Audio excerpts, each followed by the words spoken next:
Hi, good morning. How are you?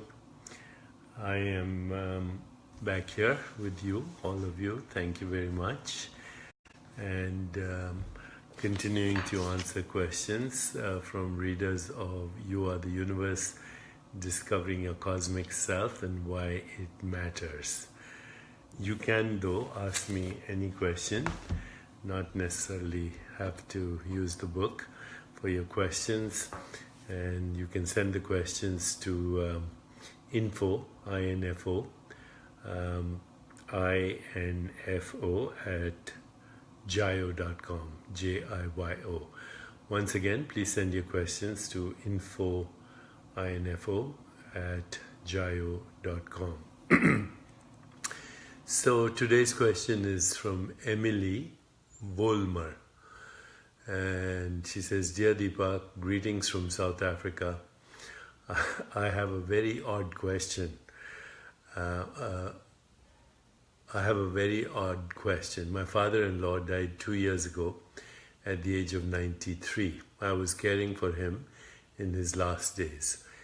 In the night before he died, he yelled 3 times for his mother. Each time it felt like he was calling me. A few months later, I was pregnant and gave birth to a beautiful baby girl. The day she was born, she had the same look he gave me the day before he died, and the same reaction to certain things he did, and the same reaction to certain things he did not like, such as lying down. She's a year old now, and seems to have the same likes he had and reacts to certain events the same way he did. My question is, does the soul reincarnate into a baby for a fresh start? Is it like a reset button to start over again? Thank you so much for taking the time to read this message. I am a great fan. Thank you, Emily. Lots of love, Emily. Okay. Wow, that's not an easy question to answer, but I'll do my best. Okay, so what do we mean when we use the word soul? This is what it seems to me that we mean when we use the word soul. The soul is a core consciousness that is the confluence of meanings, contexts, relationships, archetypes, and story. So if I wanted to know you at the soul level, I would ask you the following questions. Who do you think you are? Not in a negative way. Who are you? What is it that you want from life? What gives you meaning and purpose in life? Do you have a purpose? What does a good relationship mean to you? What is your story?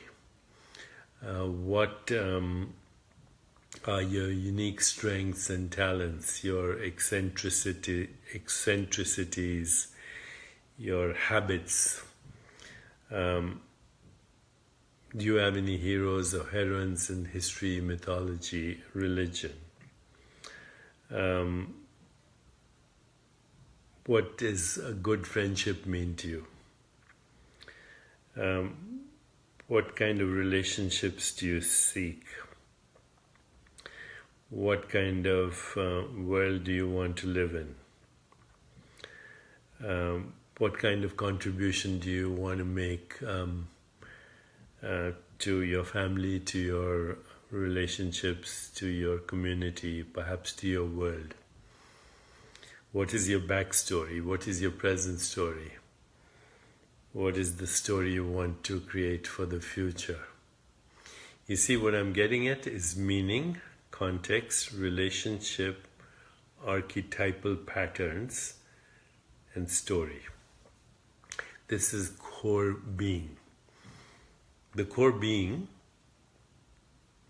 which is a differentiated form of pure consciousness, is not a person, but the consciousness in which the person is a process. The person is the body, mind, and the world that goes along with that process. Okay? Is this making any sense to you guys? If it is, then say yes, please. Okay, the core being is not a person, it is a differentiated form of consciousness, like a wave on the ocean, in which that which we call a person is a constantly evolving process, and that which we call a person goes along with the world that the person experiences. Is this making sense? Cindy says yes, Kathy says yes, Karen says yes, Christy Columbus, ripples in the vast ocean of consciousness, yes, Jan says yes, Rachel says yes, Nahid says yes. Okay, so I'm getting some confirmation. Joni Truka says yes. Core stays. Absolutely. So let's take another example. Water is the essence of the ocean, and then the wave is the essence of the ocean. The wave is water before it arises from the ocean. It is water as a wave. It is water when it subsides. But it is also water vapor, and it is also a cloud, it is also a rainbow, it is also a river, it is also a spring, it is also a waterfall, it's also a whirlpool, but the essence is water, okay? Always. So most of you are now saying that you agree with this. Then let's move on then to Emily's question, because she thinks that her father-in-law has now reincarnated as her daughter. So I'll come back to that in 15 seconds.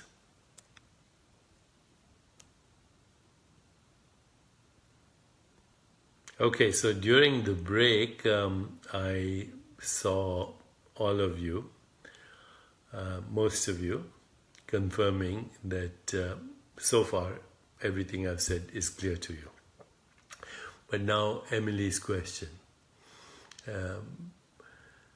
Does the soul reincarnate into a baby for a fresh start?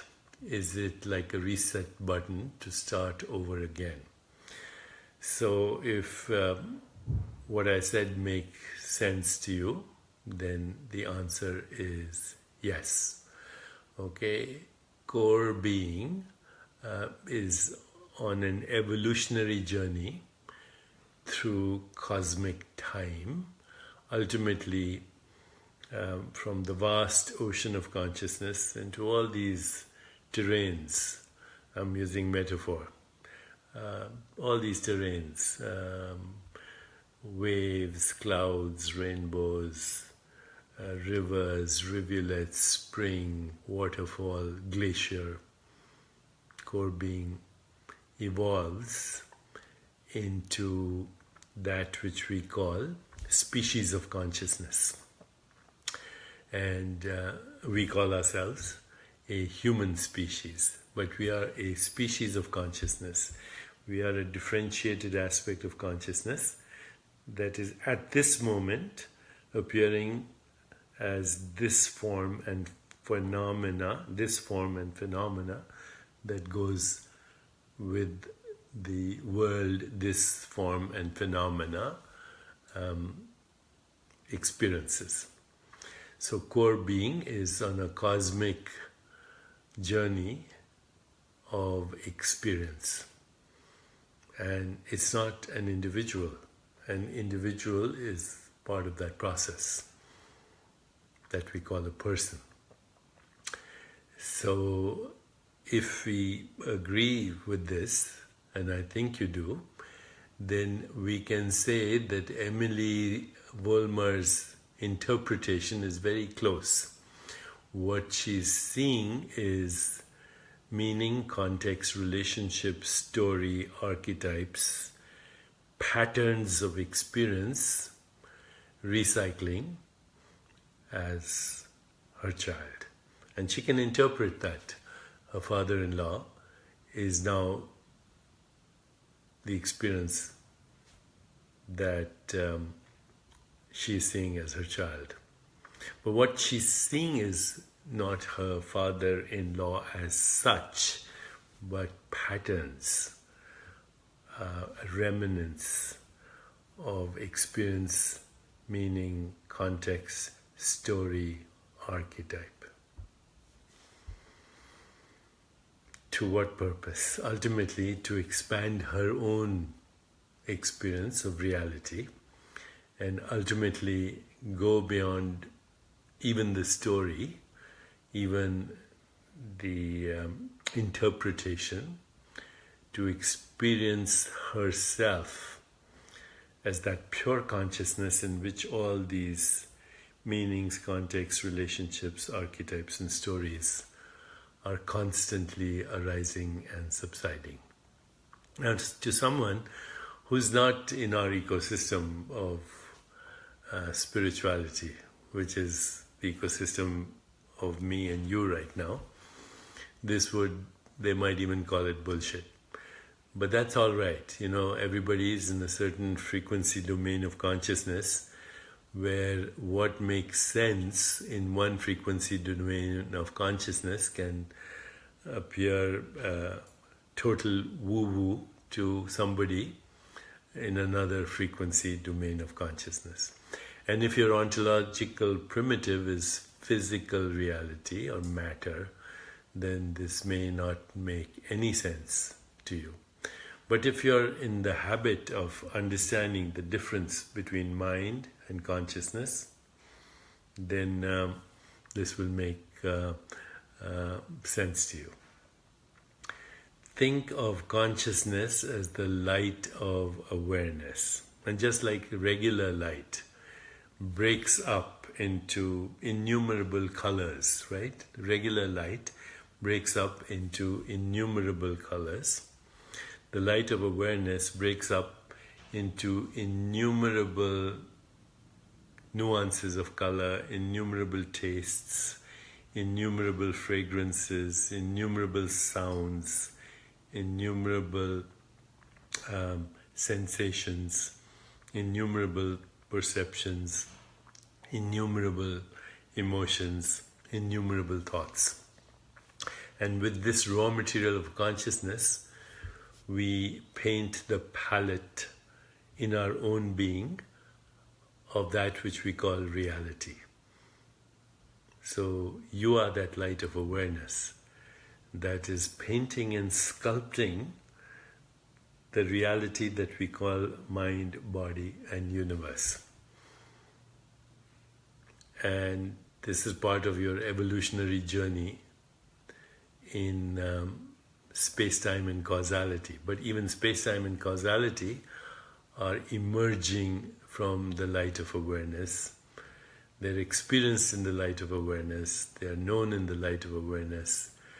And they are made out of the light of awareness.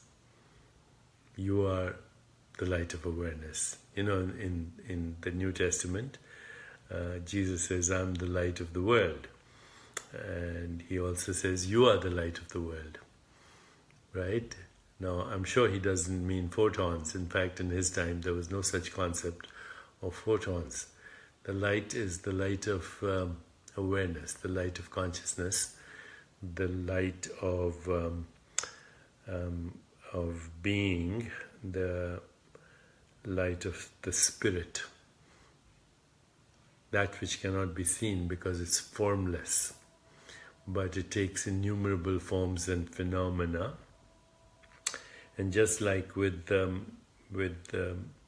innumerable colors, you can make innumerable paintings, and with innumerable sounds, you can make innumerable kinds of music, anything from Mozart to Beethoven to the Beatles kind of music.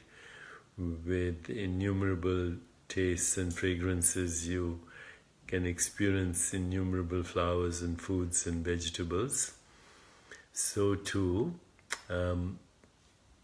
consciousness, by expressing itself as innumerable colors, tastes, forms, shapes, smells, fragrances, textures, sensations, perceptions, feelings and thoughts, express itself in almost an infinite modes of its own self. These modes of its own self are evanescent, ephemeral, transient, ungraspable.